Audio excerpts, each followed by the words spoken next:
Our essential question in this session is, to what extent did exploration fundamentally transform the world between 1450 and 1750? And this session is a heavy focus on Unit 4's Transoceanic Interconnections. So just to begin, imagine a world that's about ready to connect. Europe, Africa, and Asia are already deeply connected through trade. Goods move along the Silk Roads, across the Indian Ocean, and through Trans-Saharan routes. Spices from Southeast Asia reach the Middle East, gold from West Africa flows north, and ideas like Islam and Buddhism travel alongside merchants. But here's what's missing: the Americas. Entire continents are completely outside the system of trade. There is no exchange of crops yet, no shared diseases, no global economy yet. Then, beginning in the late 1400s, everything changes. European states begin exploring the oceans, not because they are the most advanced civilizations in the world, they aren't, but because they are motivated. They want direct access to Asian goods. The Europeans want to compete with each other, and the Europeans want to spread Christianity. When the Europeans reach the Americas, they don't just establish trade, they connect two previously separated worlds, the old and the new. This leads to what historians call the Columbian Exchange, the massive transfer of plants, animals, peoples, and diseases across the Atlantic. The result is one of the most important turning points in world history. Populations rise in some regions and collapse in other regions. Economies become global. Labor systems shift dramatically, including the expansion of slavery. But as we move through today's session, keep this big idea in mind. This is the moment when the world becomes truly interconnected, and that changes everything. Let's think about what was the world before the ships and trade without oceans. Before Europeans began crossing the Atlantic, long-distance trade was already thriving, but it worked very differently from what we think of it today. Trade depends on networks, not direct routes.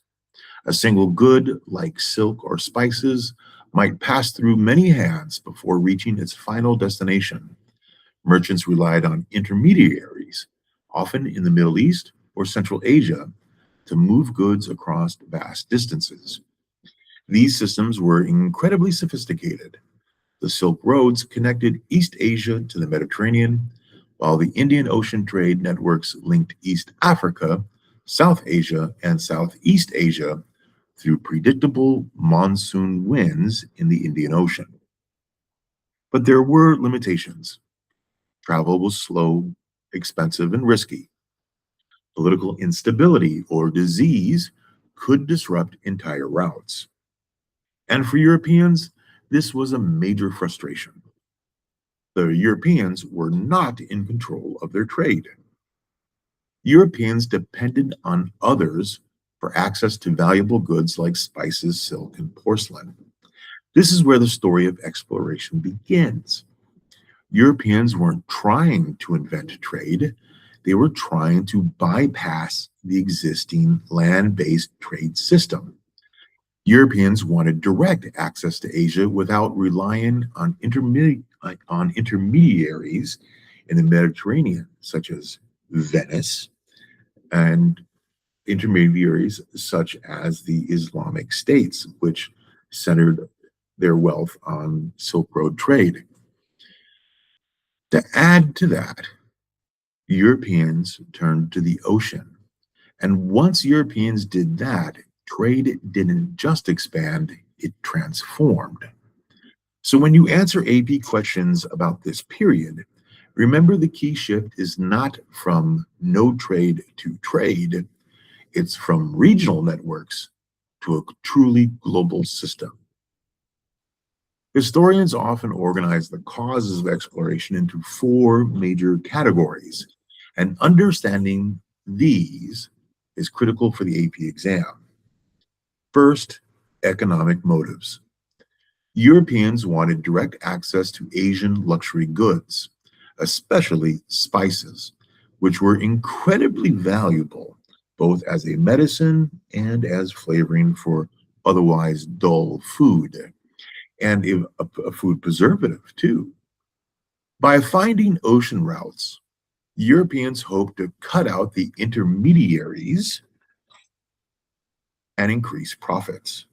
And again, these intermediaries would have been the Italian city-states of Venice and Genoa, and the Islamic states of both the Near East and Central Asia, which dominated much of the Silk Roads. Second, political competition. European states were constantly competing with each other for power and prestige.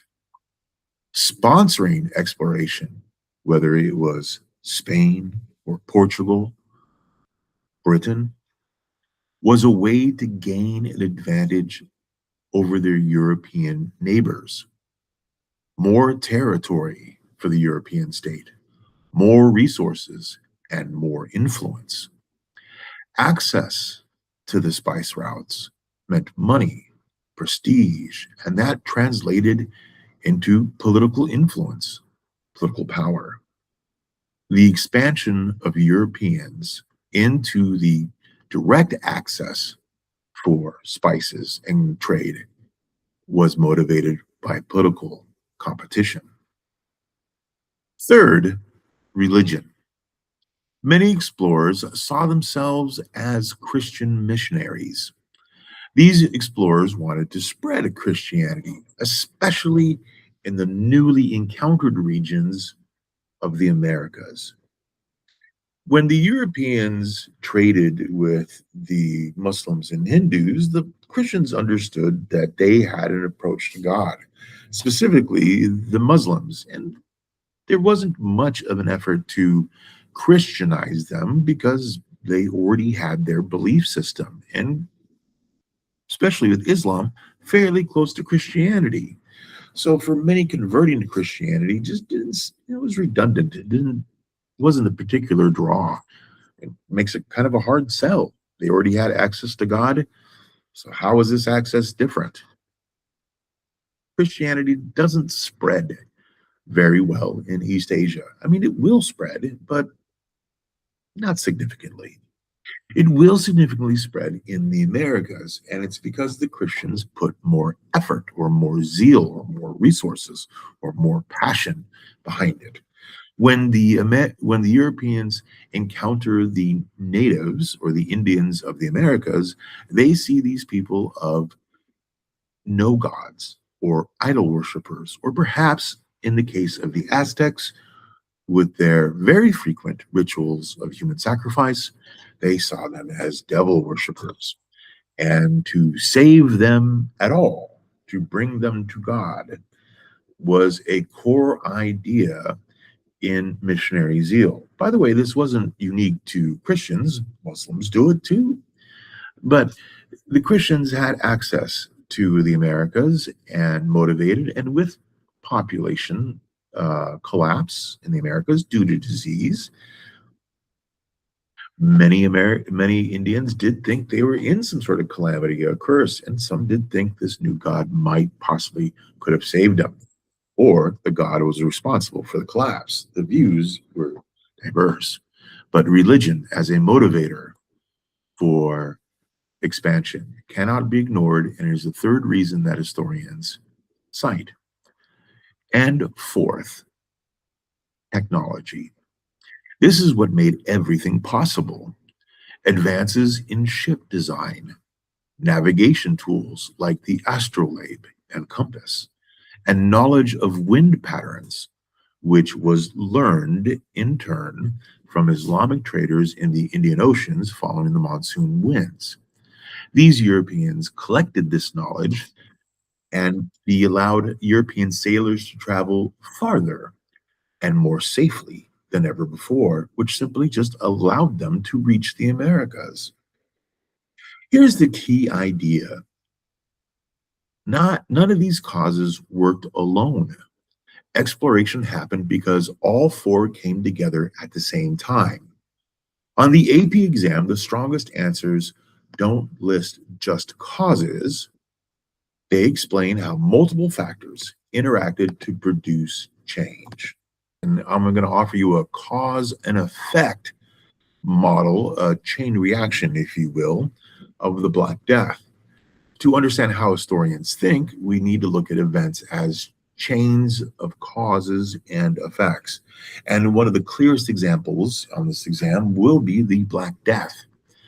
To remind you, in the 1300s, the bubonic plague spread along trade routes, especially the Silk Roads and maritime networks, including the Indian Ocean. It moved quickly from Asia into the Middle East and then into Europe. The immediate effect was catastrophic. In many regions, up to one-third of the population died.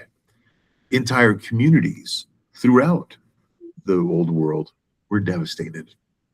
But the long-term effects are what matters most for the AP exam. With fewer people, there were fewer workers. This created a labor shortage, and when labor becomes scarce, its value increases. Workers began demanding higher wages and better conditions. In Europe, this contributed to the decline of the feudal system, as European serfs, people who were tied to the land as peasant workers, gained more bargaining power, which allowed for higher wages and the ability for them to move from the land. So, one disease, the Black Death, leads to economic change. The change from the feudal system of Europe to a more mobile labor society. And this led to social change, such as the rise of artisans and the merchant class. This is the pattern you should look for. First, the event leads the consequence, leads to a long-term transformation. If you can trace these chains, you can answer a huge percentage of AP World questions. All right, now, I'd like to move to the Columbian Exchange, and I want to present it as a biological revolution. When Europeans arrived in the Americas, Europeans didn't just bring ships and weapons, they brought entire ecosystems with them.